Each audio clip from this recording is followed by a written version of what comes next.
ધીરે ધીરે ધીરે ધીરે ધીરે ધીરે ધીરે ધીરે ધીરે આ સંસારમાં તમને એકલાપણાના અહેસાસ થશે.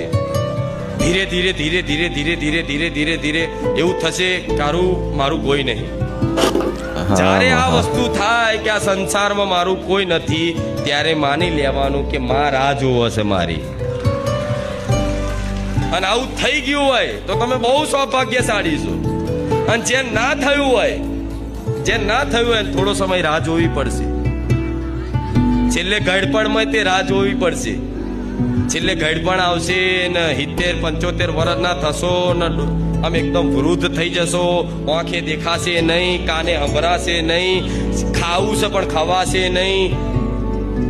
બધી જાત જાતની જેટલા ટાઈમ ખાવાનું હોય એની જગ્યાએ ખાવા પહેલા તો આટલી બધી ગોળીઓ ખાવી પડશે ને.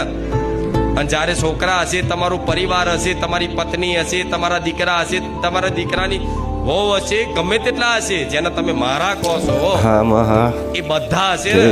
જ્યારે કદાચ ખાટલામાં પડશો ને તારે તમને અહેસાસ એક વખત તો થશે થશે ને થશે મારું કોઈ નહીં. મારા જેવી માતા મારા ભક્તોની આ દશા જોવા માંગતી, એટલે કહું છું કે અત્યારથી ભક્તિ કરી લો. હજુ કઈ નાહી ગયું, હજુ માતાજી અહીંયા છે ને ભગવાન અહીંયા છે. ક્યાંય જતા રહ્યા? હજુ અહીં ધરતી પર જ છે. ભગવાન કઈ ઉપર નહીં, માતા કઈ ઉપર નહીં, અહીંયા જ છે. જ્યાં સુધી આવા ભક્તો, વિશ્વાસુ ભક્તો, શ્રદ્ધાળુ ભક્તો આ ધરતી પર મોજૂદ છે ને ત્યાં સુધી તો મારા ભગવાન અને મારા જેવી માતા હાજરા હજુર આ કળિયુગમાં છે.